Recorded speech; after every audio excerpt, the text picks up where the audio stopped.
गसाइगावनि कुसुगाव गिख्रंथाव लामानि जाब्रबथाय 30 नौ राजा लामायाव जाब्रबथायजों सासे इ-रिक्सा सालायगिरिनि जिउ खहा थैनाय सुबुंखौ कुसुगाव बालादं गामिनि बारथुल मार्दि होनना सिनायथिनो हादों। गसाइगावनिफ्राय सेरफांगुरि फारसे खारबोबाय थानाय गंसे ट्राक गारिया हरखाबै कुसुगावनि 30 नौ राजा लामायाव इ-रिक्सा सालायगिरिजों जाब्रबथाय जाफैयो।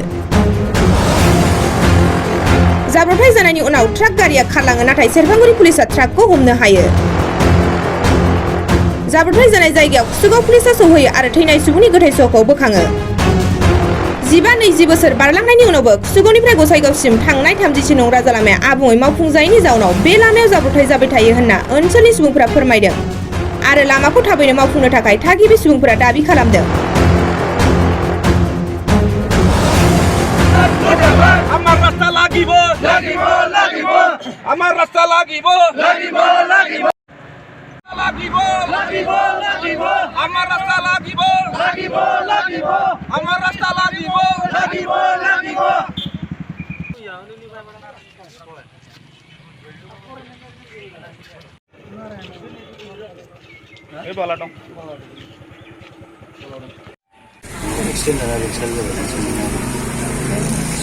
दुखुनांथाव दिनैनि बे दिनाव मानोना जोंनि सासे कुसुगाव इ-रिक्सा इउनियननि सासे ड्राइभार बियो दिनै फुङाव बियो सासे दखानदारखौ लानानै बियो जोंनि कुसुगावनिफ्राय दिनै गुरखिला बाजार सप्ताहिक बाजार बे बाजाराव बे लानानै थांगासिनो दंमोन।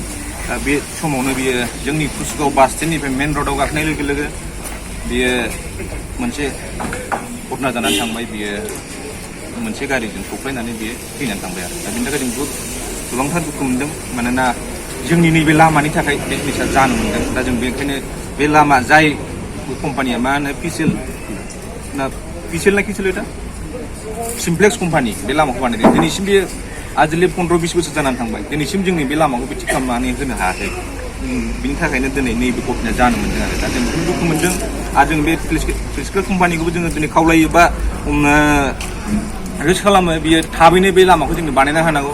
जोङो दिनै कुसुगावनिफ्राय गसाइगावसिम थांनायाव जोंहा बुहुत टाइम लायो। दिनै जे जायगायाव 15 मिनिट टाइम लायो बाव जोङो 1.5 घन्टा नांगौ। बे समाव लामा जामनि थाखाय जों बे समाव लामाखौ एक्सनांगौ जानानै थानांगौ जोङो बेबायदि अबस्था। आरो दिनै बेल' नङा, 1.5 माससो सिगां दिनै नैबे खालि ब्रिज मोनसे माबायाहाय दालाङाव सासे गसाइगाव मिसननि सासे फादाराबो एक्सिडेन्ट जानानै थैनानै थांबाय। बे लामानि दिनैनि थाखाय जादों आरो दा ओंखायनो जोङो बेखौ खावलायो बे कम्पानिया जों थाबैनो जों लामाखौ बानायनानै होयो। आरो बेजों लोगोसे नैबे जोंनि इ-रिक्सा सालायग्रा ड्राइभार बे बारथुल मार्दि दा बियो गोबांथार दुखुथिया। दिनै बियो मोनसे न'खराव गावनि असे बिमा बिफा गैयाब्लाबो सासे मानसिया बेखौ खांदों। दिनै बे खांनानै बे न'खरखौबो फोथाङो। दिनै बे न'खरनि बे ड्राइभारनि दिनै बे न'खरा थाङो। दिनै बे थैनानै थांबाय। दिनै बेनि न'खरा गोबांथार दुखु आरो दा बे न'खरखौ सालायनो थाखाय मानसि गैया। बेनि थाखायनो सरकारा जोंनि नैबे 29 नं समस्तिनि जे रबिराम सार आरो बेजों लोगोसे उकिल मुसाहारि सार आरो बेजों बिसोरखौ जों खावलायो जेन' बे न'खरनो माबा मोनसे अनसुंथाइखौ जेन' राहा खालामनो हायो सरकारनिफ्राय बेखौनो खावलायो आरो बेनो।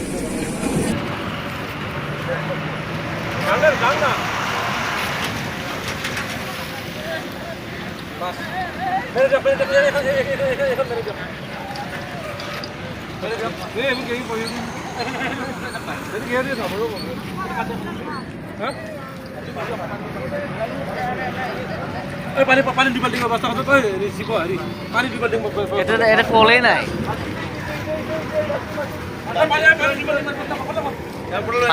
পানি